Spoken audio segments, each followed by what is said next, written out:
이번 한일 정상회담에 대해서 일본 정부는 한일 관계 정상화의 큰 걸음이라며 긍정 평가했습니다.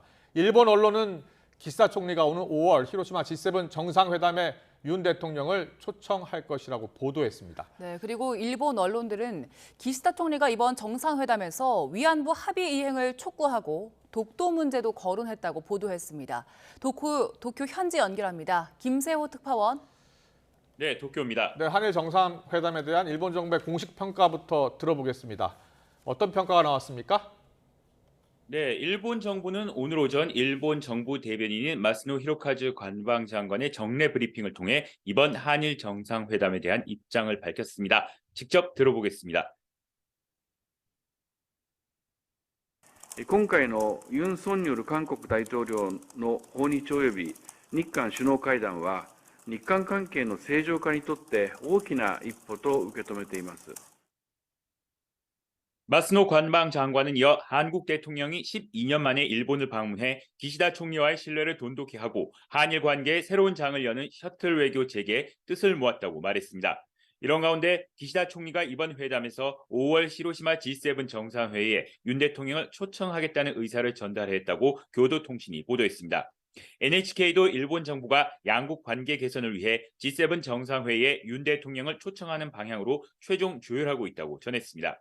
올해 G7 의장국인 일본은 핵미사일 도발을 이어가는 북한, 패권주의 행보를 강화하는 중국, 러시아에 대응하기 위한 의제를 주도할 예정인데 한국도 초청하는 방안을 검토해온 것으로 알려졌습니다. 윤 대통령은 역시 일본과의 인터뷰에서 히로시마 G7 정상회담 참석 의사를 강력히 밝힌 바 있습니다. 다만 마스노 관방장관은 기자회견에서 5월 G7 정상회담에 윤 대통령의 초청 여부를 묻는 질문에는 아직 정해진 것이 없다며 말을 아꼈습니다.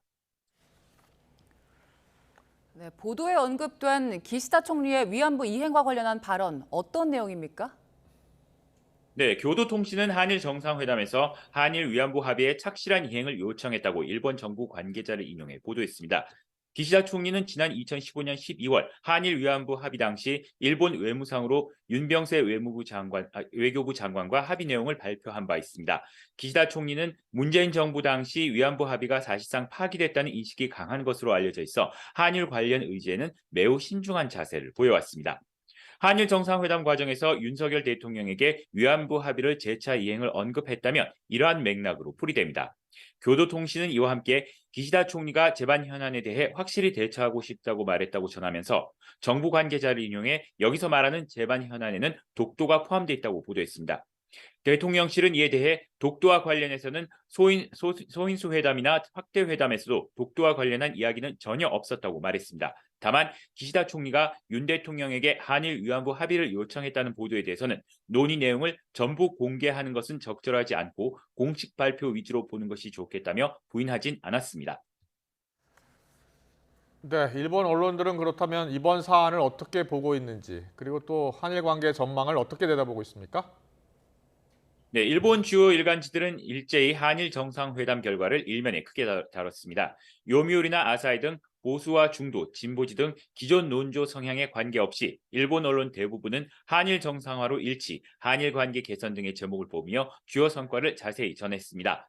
셔틀 외교 재개와 경제안보 관련 협의체 창설, 안보 대화 재개, 지소미아 완전 정상화 등을 정상회담의 주요 성과로 꼽았습니다. 한국에 대해 강경 일색이었던 정치권 내 분위기도 상당히 유연해졌다는 내용도 전했는데요. 한국 대리기를 주도했던 자민당 내 아베파 내부에서도 이번 한일 정상회담을 두고 한일 공통의 이익을 위해 우호 관계를 구축하길 응원한다는 등 긍정적인 평가들이 줄을 이뤘다고 보도했습니다. 반면 일본 정부가 올 여름 강행할 것으로 예상되는 후쿠시마 제1원전 오염수 방류, 2015년 위안부 합의 이행, 그리고 사도 광산 문제 등이 아직 한적해 있다고도 지적했습니다. 사도 광산의 경우는 일본 정부가 세계문화유산 등재를 추진하고 있는데 강제 동원된 징용과 관련한 일본 정부의 인식이 그대로 남아있어 한일 갈등의 불씨가 여전하다고 볼 수 있겠습니다. 이와 함께 이번 한국 정부의 강제 동원 해법안과 관련해 한국 내 여론에 강한 반발이 있다는 점도 덧붙이고 있는데요. 한국 정부가 한국 내 반대 여론을 어떻게 설득하느냐가 강제 동원 해법안 이행의 관건이 될 것으로 전망하고 있습니다. 지금까지 도쿄에서 전해드렸습니다.